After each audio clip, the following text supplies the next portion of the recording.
I was confronted with rejection very quickly because I was not from a marriage.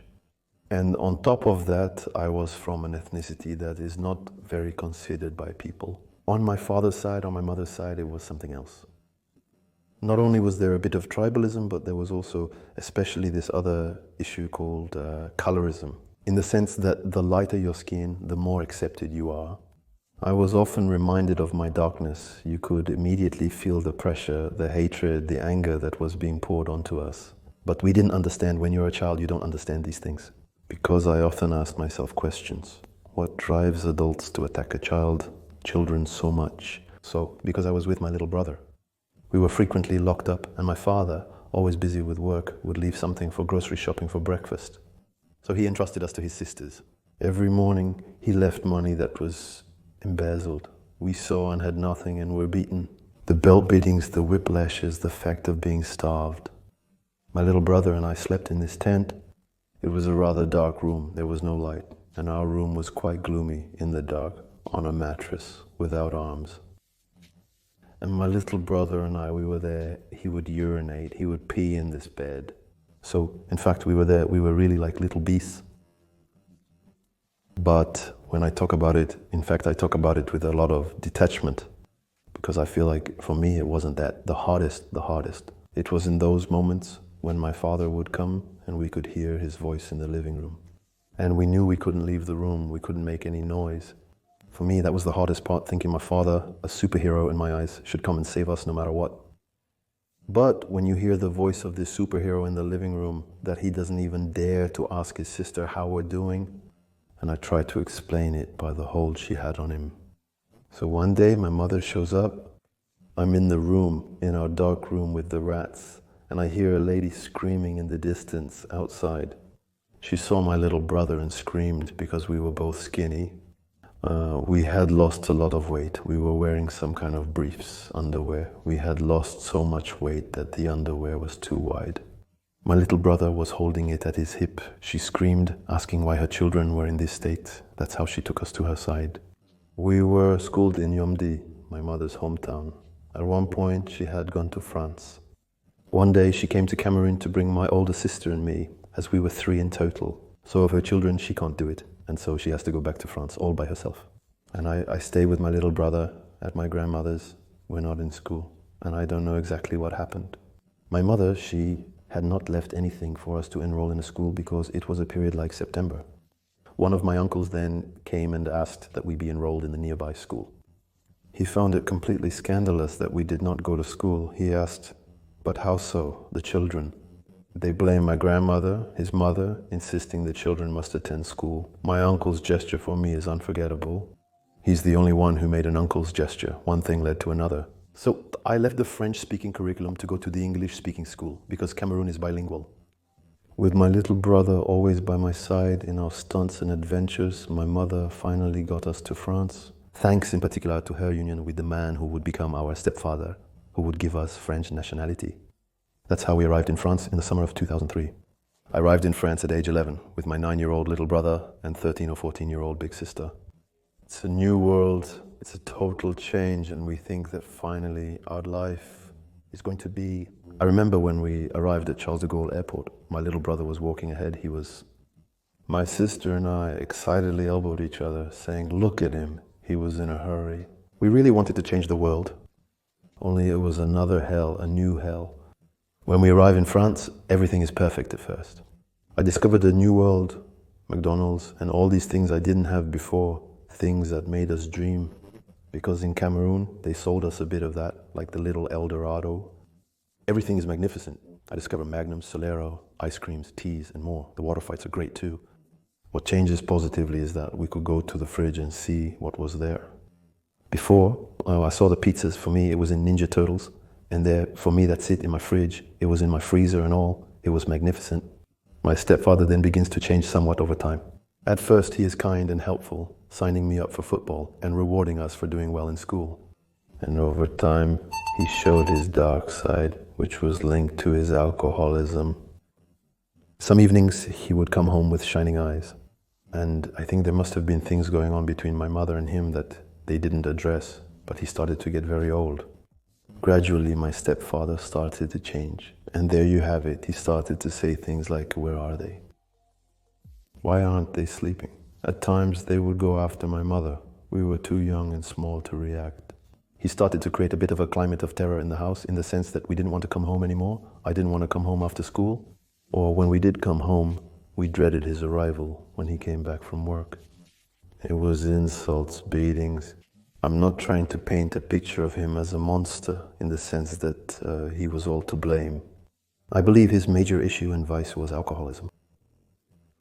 That's where the spirit of defense came to me regarding all of this. At home, I started fighting with my stepfather. There were blows I managed to give back, even if they didn't have the same impact as his. It's quite strange what I'm going to say, but it put me I felt like I was present, more of a spectator, and I felt like my presence was noticed, that people saw me. Because before, they didn't care, my stepfather, about the fact that we were there when they did these things. But when I started to act, it's like I was coming out of anonymity somewhere. It's strong for me to start intervening with my stepfather and to come out of anonymity because I become visible. It's as if we weren't there before, as if he didn't see us. I become visible not only to him, but to my mother, sister, and brother. I manifest myself in fact, I exist because I fight with him. And so I develop a sense of self-destruction because at the same time, I fight with my stepfather. And outside too, there are altercations that multiply. At the same time I started defending my mother, I also started defending myself at school. Not to defend myself because I was not attacked. I started to be part of those who attacked, those who provoked. I was taking it out on the teacher, yet that wasn't it. My education focused on respecting teachers and working hard at school. But I put myself in a position where I was more on the offensive rather than on the defensive. The breaking point of all this life, in fact, is not really the breaking point, but let's say it's a significant and determining point to the life that lived within me. One day, with my group of friends, we decided to go and shake down some people. That day, yet I was the youngest in the group. We were collecting phones and wallets. There were hits, there were a lot of hits. Every time I hit someone, I saw my stepfather's face. It had already happened to me several times to do that. Like I say, we did quite a few stupid things. It wasn't the first time. It was my biggest period of self-destruction. It was life all the time. And the more there was the possibility that life could be bigger, that is to say, the person has a weapon. Moreover, it awakened an instinct of it. Following that, we were arrested. We were questioned with methods. By the way, the inspector, he used quite methods. He knew we were young. The one who was of age went straight to jail because there was one who was of age. He had just come of age. It wasn't something I was proud of during all these times. I'm not myself. Everything I see seems distorted. In fact, my reality is distorted. After that, I faced the juvenile judge. He told me, "So I see in your file that you just got your diploma. It's paradoxical. I don't know what to do with you. As your current actions show, you are a clear threat to society. Sir, and what am I going to do with you? Because if you were an adult, the question would not arise. Would you go to jail, sir?" And there, I look at my mother, who is dismayed. So when I find myself in front of the judge, Mrs. Romani, by the way, I do not forget her name. I am looking for her because I think she gave me a chance somewhere. Because when she offered me to give her an answer of what she could possibly do with me, I said, "I don't know, ma'am, what are the options?" The lady told me, "I can offer you either foster families or a placement in a home." And that's how I ended up placed in a home, because I thought I had already known too many families and I didn't want to live in one. The unknown started to scare me. From there, I ended up placed in a home. We often believe that placing young people in homes benefits them by separating them from their environment, that we consider to be not suitable for them, or that they are not suitable for these places. But in the home, I discover profiles like me, only people who have this fragility, this ease to explode. In fact, we all find ourselves in our chaos. In fact, we all have paths that are roughly similar, whether it's in delinquency or with quite chaotic family backgrounds. So I find myself in the middle of all this, and you have to make a place for yourself just the same. In fact, it starts all over again, like when I arrived in the city.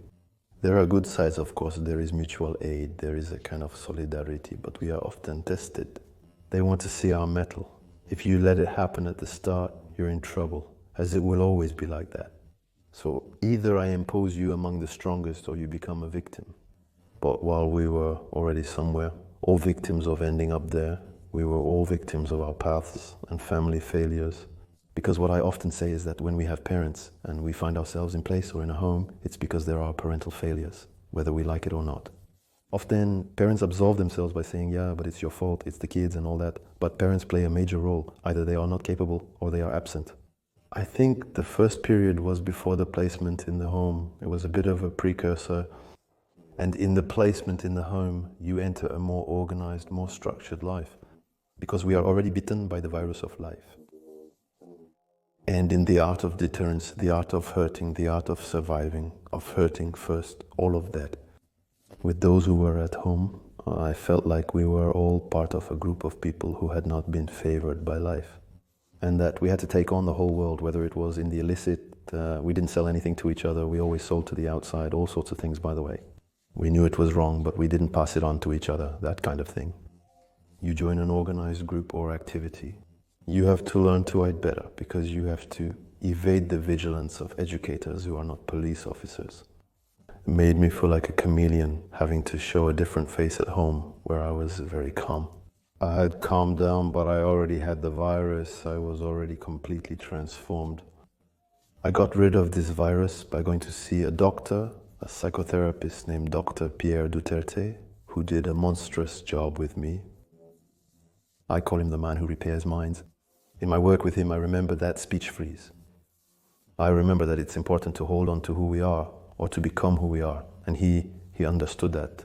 He realized my problem stemmed from a lack of reference points and a missing father figure, understanding that the role of the father was the core issue. I simply needed love. Pierre Duterte calmed me down a lot. He taught me to look in the mirror, to see who I am and to be at peace with that. Today I see a passionate man, a writer. I see a man with both dark and light sides. He is capable of giving people a lot of strength. Through my journey, through my resilience, I believe I have learned to love myself. And that is also something that was missing when I was little. I needed the love of others to love myself, and today I have learned to love myself. Yeah, the book I wrote, it also contributed to this therapy. It's a kind of double therapy between him and me. It's the testimony I gave to my father in this book.